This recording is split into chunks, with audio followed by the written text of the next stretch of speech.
Welcome again my dear students. आप सभी का इस यूट्यूब चैनल में स्वागत है। आज कक्षा 8वीं के 12वां पार्ट 12 लेसन के बारे में पढ़ेंगे, हिंदी अनुवाद समझेंगे। लेसन का नाम है चिल्ड्रन आस्क कलाम। एपीजे अब्दुल कलाम जी के बारे में बच्चों ने कुछ प्रश्न पूछे उनसे, उसके बारे में यह पाठ है। बच्चों के द्वारा अब्दुल कलाम जी को प्रश्न, ये पाठ का सारांश है, शीर्षक है, टाइटल है। अब इस पाठ में अब्दुल कलाम जी से बच्चों के जो वार्तालाप है उनके बारे में कुछ सोच विचार है, उसके बारे में इस लेसन में पढ़ेंगे। बच्चों, पहला जो डब्बे में दिया है उसको पहले समझ लेते हैं। Share with the class anything you know about Shri APJ Abdul Kalam. आप श्री एपीजे अब्दुल कलाम के बारे में जो भी जानकारी रखते हैं उसे अपने कक्षा में एक दूसरे से बांटिए, शेयर कीजिए। जो कोई भी आपके पास जानकारी है उसे अपनी कक्षा में बांटिए। जैसे कि हमने बांटा कि एपीजे अब्दुल कलाम हमारे भारत देश के पूर्व राष्ट्रपति थे, ये बात है, और एक साइंटिस्ट थे, ये भी बताया गया था। मिसाइल मैन के नाम से जाने जाते थे, आज भी जाने जाते हैं, है ना। इस प्रकार से ऐसी कोई जानकारियां हैं। यदि आपको और इनसे संबंधित और कोई अन्य जानकारियां हो तो आप हमें शेयर कर सकते हैं, अपने बच्चों, अपने सहपाठियों के साथ में बांट सकते हैं। चलिए, ज़्यादा टाइम वेस्ट न करते हुए मैं स्टार्ट करता हूं आपके लेसन को। देखिए, यहाँ पे लिखा हुआ है, president doctor Shri APJ Abdul Kalam spends hours every week connected with children across the nation. हमारे राष्ट्रपति श्री एपीजे अब्दुल कलाम जी, डॉक्टर श्री, यहाँ पे इनका डॉक्टरेट लगा हुआ है, डॉक्टर की जो डिग्री है उनकी। तो इस प्रकार से श्री एपीजे अब्दुल कलाम जी हमारे जो राष्ट्रपति थे वे घंटों समय व्यतीत करते थे। एवरी वीक, हर सप्ताह घंटों समय व्यतीत करते थे, बिताते थे। किससे संबंधित, कहाँ बिताते थे, क्या करने के लिए बिताते थे? कनेक्टेड विथ चिल्ड्रन, बच्चों से संबंधित विषयों के ऊपर सोच विचार करने के लिए। अक्रॉस द नेशन, इस राष्ट्र के बच्चों के भविष्य के बारे में सोच करके। Thinking about their future and thinking through their issues, उनसे उनके भविष्य के बारे में और आने वाले उनकी जो समस्याएं, जरूरतें हैं, इश्यूज, उनको कौन सी जरूरतें पूरी करनी पड़ेंगी, उनका भविष्य अच्छा हो, इन सब चीजों के बारे में सोचते सोचते, राष्ट्र के विकास के लिए बच्चों के भविष्य के बारे में सोचते सोचते वह अपना महत्वपूर्ण समय, घंटों समय बिताते थे।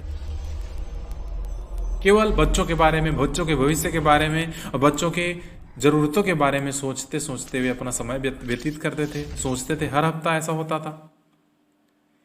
Here are Dr. Kalam's answers to the questions that some children have asked him. नीचे में कुछ डॉक्टर कलाम जी के द्वारा दिए गए उत्तर, बच्चों के द्वारा पूछे गए प्रश्नों के ऊपर जो उत्तर उन्होंने दिया है वह नीचे में दिया है। आप नीचे में पढ़िए, उससे समझ में आएगा। जैसे कि धनराज कक्षा 8वीं का सिटी कासरगोड नाम के शहर से है। धनराज नाम का बच्चा 8वीं पढ़ रहा है। 8वीं बच्चा पढ़ने वाला पूछा कि what is your full name and who was your best friend in school. आपका पूरा नाम क्या है और आपके स्कूल के समय में आपके सबसे अच्छा दोस्त कौन था?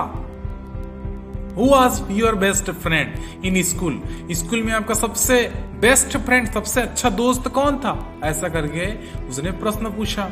तो कलाम जी ने, डॉक्टर एपीजे अब्दुल कलाम जी ने यहाँ पे आंसर लिखा है, बच्चों, my full name is Avul Pakir Jainulabdeen Abdul Kalam. मेरा पूरा नाम अवुल पकीर जैनुलाब्दीन अब्दुल कलाम।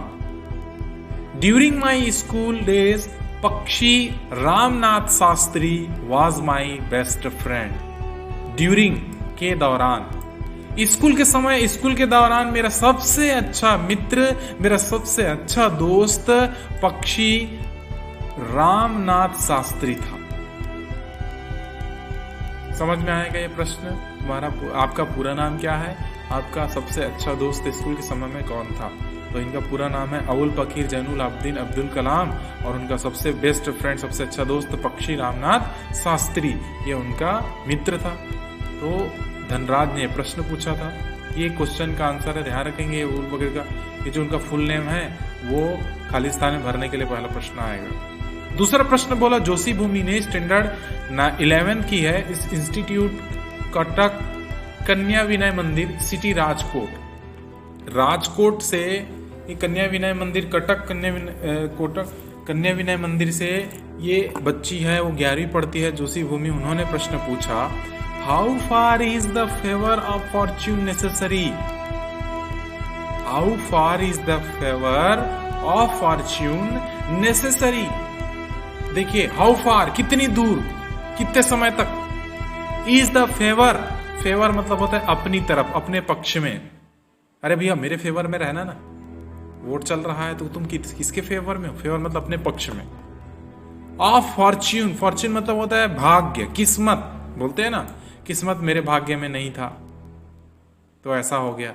अरे किस्मत भाग्य में हमारा किस्मत है, हमारे तरफ होगा, हमारे पक्ष में होगा तो निश्चित ऐसा होगा, ऐसा सोचता है कि नहीं? तो यही बात बताया गया है कि कहां तक सही है, कहां तक जरूरी है, नेसेसरी मतलब जरूरी, कहां तक जरूरी है कि आपका भाग्य है, आपका जो भविष्य है, आपकी जो किस्मत है वो आपके तरफ होगा, कितने समय तक रहेगा और कैसे कर सकते हैं हम इसे, कैसे हम अपनी किस्मत को अपनी तरफ कर सकते हैं, जैसा मैं चाहूं ऐसा हो, ऐसा कैसे कर सकते हैं? तो कलाम जी ने यह उत्तर दिया, बच्चों, हार्ड वर्क कम्स फर्स्ट। पहली बात, आपको कठिन परिश्रम करना पड़ेगा, कड़ी मेहनत करनी पड़ेगी, यही सबसे पहली बात है। सबसे पहला कठिन परिश्रम करना। फॉर्च्यून विल फेवर यू, तो किस्मत है, भविष्य है, तुम्हारा भाग्य है, वो तुम्हारे पक्ष में होगा। If you are persistent in hard work, और इस प्रकार से परसिस्टेंट मतलब होता है दृढ़ रहना, अडिग रहना। तो यदि तुम कठिन कार्य करते ही रहो, कठिन परिश्रम करते रहो, कड़ाई से अपना काम करते रहो, खुश होकर करते रहो, तो निश्चित रूप से तुम्हारा भाग्य तुम्हारे ही पक्ष में होगा। तुम जैसा चाहो वैसा तुम अपना किस्मत लिख सकते हो। There is a famous saying, यह एक बहुत प्रसिद्ध कहावत है, बहुत बड़ी कहावत है। किसी ने कहा था, God helps those who help themselves.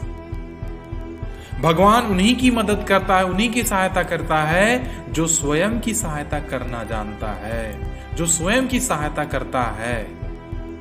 किसी ने कहा है, बहुत प्रसिद्ध कहावत है। इसलिए अब पहले अपने आप में पहले स्वयं की तो कम से कम मेहनत करो, स्वयं से तो कुछ कम से कम कुछ परिश्रम करो, तभी ना भगवान आपकी मेहनत करेगा। बैठे रहोगे भैया तुम, है हाथ पैर सही सलामत है, जब तक तुम दौड़ करके कोई काम नहीं करोगे, है जब तक तुम गड्ढे नहीं खोदोगे, हैं किसान जब तक हल नहीं चलाएगा तो फसल अपने आप उग कर क्या जाएगा? ले भैया आप किसान हो, आपको हल चलाने की आवश्यकता नहीं है, आपका खेत है ना, बहुत अच्छा खेत है, भगवान दे देगा ला करके एक बुरी चावल, है भाई। जब तक मेहनत, देखे हो किसान भी कितना मेहनत करता है? दिन रात सुबह शाम वहां जाकर के खेती में मेहनत करेगा, है छटाई करेगा, है पशुओं से उसको खाने से बचाएगा, तब जाकर के जब पूरा साल कंप्लीट होता है, जब समय कंप्लीट होता है, तब जाकर उसको अन्न मिलता है, फल मिलता है। तो वही बोल रहे हैं, तब उसको बोलते हैं भगवान ने बहुत अच्छा फल दिया, मैंने मेहनत किया। तो यही है, जो व्यक्ति अपनी स्वयं की सहायता करता है तो तभी भगवान उनकी सहायता करता है, ऐसा अन्यथा नहीं। भीख मांगना दे दे भैया मेरे को, है किसी को दिमाग में सपना आया था, है नहीं, यहाँ जाओ, यहाँ पे भीख मांग रहा था, इसको दे दो, कि किसी की भी इच्छा नहीं होती ऐसे लोगों को देने की। जब सही सलामत हाथ पैर है तो अपना मेहनत करके बिल्कुल काम करना चाहिए। तो यही है, भगवान उन्हीं की सहायता करता है जो स्वयं की सहायता करना चाहता हो, है ना। और दूसरा, देयर इज अनदर सेइंग, एक और अन्य कहावत है, क्या बोलते हैं? That it takes many years of hard work to make an overnight success. एक और कहावत है, हजारों साल तक, कई सालों तक तुम काम करते रहोगे, कई समय तक आपको कठिन परिश्रम करना पड़ सकता है। किसके लिए? एक रात्रि को सफलता प्राप्त करने के लिए आपको कई सालों तक ये काम करना पड़ सकता है। कई बड़े बड़े वैज्ञानिक बहुत सालों तक काम करते हैं, तब जाकर के अंत में एक रात को, एक समय में उनको अंत में सफलता मिल पाती है? थॉमस एडिसन जिन्होंने बल्ब का आविष्कार किया, तो उन्होंने कहा था कि अरे भैया, सैकड़ों बार उसने बल्ब बनाने से पहले सैकड़ों बार उन्होंने बल्ब का आविष्कार करना चाहा, नहीं हो पाया। एक अंततः कई सालों बाद अंत में एक लाइट है वो जल गया। तो भाई कई सालों तक हमें प्रयास करना पड़ता है एक दिन की सफलता के लिए। तो ऐसी कई सारी कहावतें, हमें कठिन परिश्रम करना नहीं छोड़ना चाहिए, उसी से आपका भाग्य है आपकी तरफ होगा। यह हो गया दूसरा प्रश्न। तीसरा बोलता है, देवेश रंजन नाम का ये बच्चा है, ये NIC से, न्यू दिल्ली से ये क्वेश्चन पूछता है कि please tell me who would have been the first scientist in the world. कृपया मुझे यह बताएं सर कि इस दुनिया का सबसे पहला वैज्ञानिक कौन है, फर्स्ट साइंटिस्ट इस दुनिया का, इन द वर्ल्ड, इस पूरी दुनिया में, इस पूरे विश्व में सबसे पहला वैज्ञानिक किसे माना जाता है, कौन है, ऐसा करके उसने प्रश्न पूछा। कलाम जी ने इसका सुंदर उत्तर दिया, ध्यान से सुनेंगे। Science was born and survives only by questions. विज्ञान है, उसका जन्म और उसका पालन पोषण केवल प्रश्न पे ही होता है। जहां पे प्रश्न आया वहां पे विज्ञान है। पंखा क्यों चलता है, जब तक तुम प्रश्न मन में लाओगे नहीं तब तक आपका ये विज्ञान कहां कहलाएगा। वो घूमता क्यों है? छाया कैसे बनता है, धूप से हमें क्या मिलती है, क्यों धूप चाहिए? जब तक आपके मन में प्रश्न नहीं आएगा, मशीन ऐसे गोल गोल ही घूमता क्यों है, वो ऐसा उल्टा क्यों नहीं घूम सकता? तो ये सारे जो प्रश्न हैं जो मन में उठते हैं, उसी को ही तो विज्ञान कहा जाता है। क्या है विज्ञान का जन्म, विज्ञान का जो पालन पोषण है, विज्ञान का जो विकास है, केवल प्रश्न पे ही टिका है। प्रश्न आ गया, वहां पे विज्ञान हो गया। ठीक है, आगे क्या? The whole foundation of science is questioning. और इस विज्ञान का संपूर्ण आधार, फाउंडेशन मतलब होता है आधार, नींव। जैसे घर बनाने से पहले आप नींव खोदते हैं तब उसका घर बनता है कि नहीं, तो ऐसा ही नींव जो होता है, आधार होता है। तो इस विज्ञान का आधार प्रश्न पूछना ही है। जहां पे प्रश्न आया, हमेशा प्रश्न पूछें, वही विज्ञान है। मन में उठने वाले प्रश्न, तो हम जान गए प्रश्न से ही विज्ञान शुरू होता है। And as parents and teachers know well, और जैसा कि कैसा माता पिता अच्छे से जानते हैं और शिक्षक भी अच्छे से जानते हैं। क्या जानते हैं? वेल नोन, अच्छे से जानते हैं। क्या जानते हैं? Children are source of unending questions.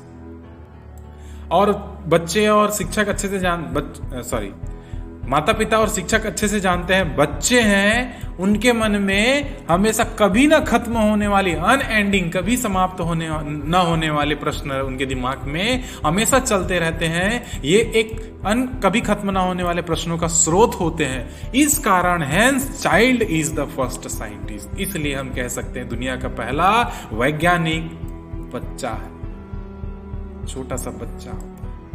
इस प्रकार से सुंदर इनका जवाब था अब्दुल कलाम जी का। उसके बाद आगे प्रश्न पूछी ईशिता ने, ये 6वीं क्लास की ये बच्ची है, ये सेंट बेडेज स्कूल इंस्टीट्यूट की पढ़ने वाली है, चेन्नई की पढ़ने वाली है। उन्होंने अब्दुल कलाम जी से प्रश्न पूछा, what is the secret behind remembering various formulas of science and maths? Doctor sir, आप हमारे secret behind remembering various formulas, भाई विज्ञान, साइंस एंड मैथ्स, विज्ञान और गणित के जो सूत्र होते हैं, आप उन विभिन्न सूत्रों, वेरियस मतलब विभिन्न, उन विभिन्न सूत्रों को याद कैसे करें? आपके पास क्या रहस्य है, सीक्रेट रहस्य? आपके पास ऐसा क्या अद्भुत चीज है, ऐसा क्या चीज है कि आप इतने बड़े बड़े विज्ञान के और गणित के सूत्रों को याद किए हैं? क्या रहस्य है? तो आप बताइए कुछ। तब कलाम जी ने उत्तर में दिया, बाय कांस्टेंट एप्लीकेशन, नियमित रूप से निरंतर उपयोग करना। एप्लीकेशन यहां पे आवेदन के बारे में नहीं बोल रहा है, यहां पे काम का उपयोग में लाना, नियमित रूप से काम में लाना, नियमित रूप से कार्य को करना। उसके आधार पे one can remember various formulas of science and maths. नियमित रूप से उसी प्रश्नों का हल कर करके बार बार उसी सूत्र को उपयोग करना, बार बार उसका नियमित रूप से निरंतर उपयोग करते रहना, इसी से ही विज्ञान और गणित के सूत्रों का दिमाग में बैठता है, इस याद होता है। बार बार उसी देखने के लिए हमारे चैनल को सब्सक्राइब अभी कर दीजिए।